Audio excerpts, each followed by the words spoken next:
이 이야기는 어머니와 세 자녀의 관계를 그린 이야기입니다. 어머니는 80살로 치매를 앓고 있습니다. 하지만 치매가 악화되기 전에 그녀는 세 자녀에게 재산을 분배했습니다. 어머니 80세는 치매가 악화되기 전 자신의 재산을 세 자녀에게 상속했습니다. 딸 57세에게는 아파트 한 채와 2억 원의 현금을, 둘째 아들에게는 시골에 있는 밭을, 셋째 딸에게는 시골 땅을 물려주었습니다. 어머니는 딸이 맞이이자 가족의 중심이 될 것이라 믿으며 아파트와 현금을 그녀에게 주었고 나머지 자녀들에게는 시골 재산을 나누어 주었습니다. 그러나 둘째 아들과 셋째 딸은 도시 재산을 받지 못한 것에 대해 섭섭함을 느끼고 어머니를 거의 찾아오지 않았습니다. 가정 내 상황. 딸의 심정. 딸은 어머니가 주신 아파트와 2억 원의 현금을 관리하면서도 어머니를 돌보려 노력했습니다. 그러나 일과 가사, 자녀 양육 등의 책임으로 인해 어머니를 자주 찾아뵙지 못했습니다. 딸은 어머니에게 죄책감을 느끼면서도 현실적으로 감당하기 어려운 상황에 처해 있었습니다. 딸은 어머니를 제대로 챙기지 못한다는 죄책감과 다른 자녀들로부터 받는 무언의 압박감 속에서 매일을 보내고 있었습니다. 신랑의 마음. 신랑은 아내가 어머니를 돌보느라 지친 것을 이해하며 가정의 안정을 위해 어쩔 수 없는 선택임을 받아들였습니다. 그는 아내가 어머니를 돌보느라 지쳐가는 모습을 보며 차라리 요양원에 모시는 것이 어머니와 우리 가족 모두에게 더 나을 수 있다고 생각했습니다. 어머니의 느낌. 어머니는 딸이 점점 찾아오지 않자 자신이 버려졌다는 생각에 깊은 슬픔을 느꼈습니다. 매일 딸을 기다리며 눈물을 흘렸고 나를 버리고 갔구나라는 생각에 외로움과 고통이 커져갔습니다. 요양원에 보내기 전에 갈등과 설득. 어머니가 치매가 점점 심해지자 딸은 혼자서 어머니를 돌보는데 한계를 느끼기 시작했습니다. 어머니는 종종 길을 잃고 집을 나가는 경우가 많아졌고 딸은 어머니를 돌보느라 밤잠을 설치기 일쑤였습니다. 어머니는 대화 중에도 점점 딸의 말을 이해하지 못하고 혼란스러워하는 모습이 잦아졌습니다. 딸은 어머니를 요양원에 모셔야 한다는 생각에 갈등하며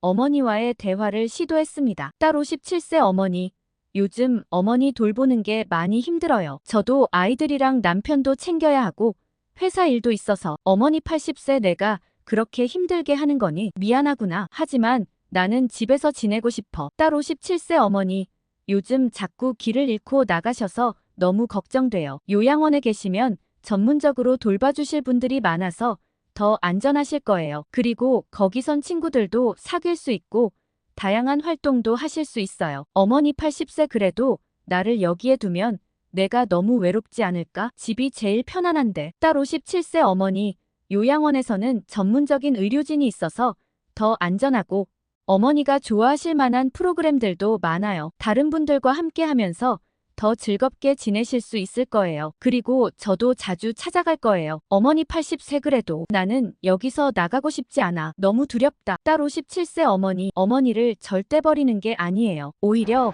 어머니께 더 좋은 환경을 드리려고 하는 거예요. 저도 늘 함께 할 거예요. 요양원에서도 어머니가 더 행복하게 지내실 수 있도록 최선을 다할게요. 요양원에서의 어머니. 시간이 지나면서 어머니는 요양원에서 점점 더 외로움을 느끼게 되었습니다. 딸이 자주 방문하겠다는 약속과 달리 일상 속의 여러 이유로 방문 횟수가 점점 줄어들었습니다. 어머니는 매일 딸을 기다리며 창밖을 바라보았습니다. 딸이 오지 않는 날이 많아지자 어머니는 나를 버리고 갔구나라고 생각하며 눈물을 흘리곤 했습니다. 요양원은 한 달에 약 80만 원의 비용이 들었고 딸은 이 비용을 부담하며 어머니를 지원했습니다. 그러나 어머니의 정서적인 지지와 사랑을 채우기에는 충분하지 않았습니다. 어머니는 요양원에서도 다른 환자들과 소통하려 했지만 익숙하지 않은 환경과 점점 깊어지는 치매로 인해 소통에 어려움을 겪었습니다. 어머니는 점점 더 자신이 낯선 곳에서 홀로 남겨졌다는 생각에 사로잡혀 깊은 외로움과 고독 속에서 지내야 했습니다. 다른 자녀들은 시골 재산을 물려받았지만 도시 재산을 받지 못한 것에 대한 섭섭함으로 인해 어머니를 거의 찾아오지 않았습니다. 둘째 아들은 어머니를 찾아뵙지 않는 대신 이미 딸이 모든 걸 맡았으니 우리가 나설 필요가 없다고 생각했고, 셋째 딸은 나는 상속도 못 받았는데 왜 내가 돌봐야 해?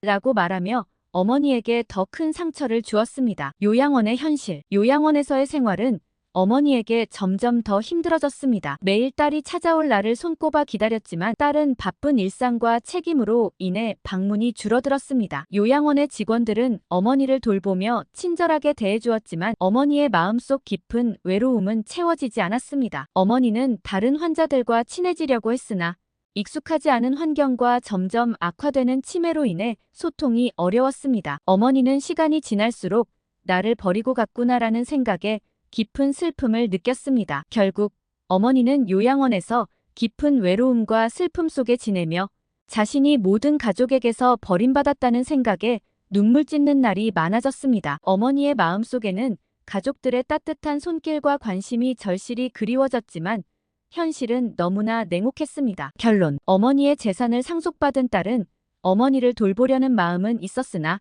현실적인 어려움으로 인해 자주 찾아뵙지 못했습니다. 어머니는 외로움 속에서 지내며 딸과의 관계가 멀어진 것에 대한 슬픔을 느꼈습니다. 다른 자녀들은 시골 재산을 물려받았지만 도시 재산을 받지 못한 섭섭함으로 인해 어머니를 거의 찾아오지 않았고 이는 어머니의 외로움을 더욱 가중시켰습니다. 요양원에서의 어머니는 점점 더 깊은 외로움과 슬픔 속에 지내며 가족의 사랑과 관심을 그리워했습니다. 이 이야기는 어머니가 가족의 사랑과 관심을 얼마나 필요로 했는지를 보여줍니다. 가족의 소중함을 다시 한번 깨닫고 그 가치를 재인식하는 것이 필요합니다. 어머니의 외로운 나날 속에서 가족의 따뜻한 손길과 관심이 얼마나 중요한지를 되새기길 바랍니다.